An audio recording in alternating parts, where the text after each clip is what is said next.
Hello everyone, the Snowman here, and it's all about women's soccer today as we preview the CONCACAF Women's Championship, or the CONCACAF W Championship. Basically, it's the football competition for CONCACAF, or North American teams, that serves as the qualifying event for the FIFA Women's World Cup. So how teams perform at this tournament directly impacts if they'll qualify for the 2023 FIFA World Cup next year. You might guess the U.S. Women's National Team is the heavy favorite to win this title, so we'll talk about their competition, how the format works, and everything else to get you set for this CONCACAF W Championship. And this year is the 11th edition of the CONCACAF W Championship. Nowadays it happens every 4 years, typically the year before the World Cup, as this tournament determines which teams from CONCACAF will qualify for the Women's World Cup. The United States is the two-time defending champion of this event. They've also won the CONCACAF W Championship the most times in its history, at 8 times. The only other nation to win this competition is Canada, winners in 1998 and 2010. And the U.S. and Canada, really the two dominant forces in CONCACAF. Of course, the U.S., the reigning World Cup champions, and Canada, the defending Olympic gold medalists. And those two powerhouses are in opposite groups as we pull those up now. 2 groups of 4 teams each. The format of this competition: Group A will be contested by the Americans, the host nation Mexico, along with Jamaica and Haiti. Meanwhile, the contenders in Group B, led by Canada, they'll battle against Costa Rica, Panama, and Trinidad and Tobago. The top 2 teams in each group will advance to the knockout stage, the 4-team semifinals of this CONCACAF W Championship. But perhaps more importantly, those 4 teams will also officially book their ticket to the 2023 FIFA World Cup in Australia and New Zealand next year. So it's very important to land in one of those top 2 spots in your group. Schedule-wise, these teams will be playing the others in their group once each, so every nation guaranteed at least 3 games. The U.S. kicking off the event against Haiti. That'll be on the 4th of July. All the other group stage games laid out here, along with the 2 semifinals on the 14th. The winner of Group A plays the runner-up of Group B, and vice versa, with the 2 winners meeting in the final. It's a jam-packed schedule. The top 4 teams will be playing 5 matches over 15 days, so not much time for rest. Squad depth will be a huge factor, something the U.S. and Canada definitely have in their favor over the rest of the field. Let's talk about Group A. I think it could be more competitive than people are expecting. Really, the tournament as a whole, the U.S. is number 1 in the world, but Mexico has home field advantage on their side, as well as some excellent players. I got to see Maria Sanchez of the Houston Dash play a couple weeks ago in Cary, North Carolina. A very creative one-on-one player. Then you've got Khadija Shaw and Jamaica. Shaw, one of the most prolific goal-scoring number 9s in the world, a player who's led the French league in goals before. And Haiti could be a solid dark horse as well. They have a nice young core who got some great experience at the U20 World Cup back in 2018, and they did keep the U.S. scoreless through 67 minutes in an Olympic qualifier about a year and a half ago. But I'm going to turn to the U.S. roster. Now, this is the group of 26 women that head coach Vlatko Andonovski has selected. One key point to make: injuries are rampant throughout this squad. Some very instrumental players out with torn ACLs, like Katarina Macario and Kristen Press.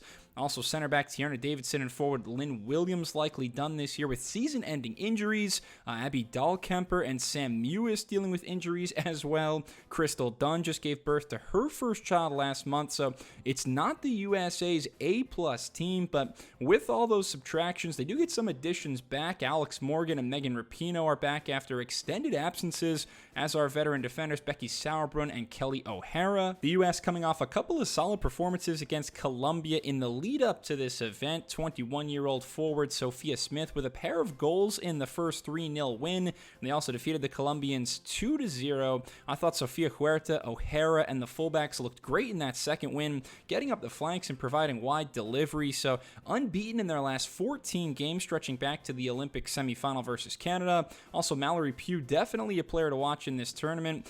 Pugh has been red hot for the Chicago Red Stars in the NWSL, can score from anywhere on the pitch, so dynamic with the ball at her feet, and I think that time away from the national team did wonders for Pugh. You know, she burst onto the scene so early in her career, but now she's come back a much more mature player, one of several stars in this attacking group for the USA. And watch out, as always, for Lindsey Horan, currently wearing the number 10 and the captain's armband for the USA.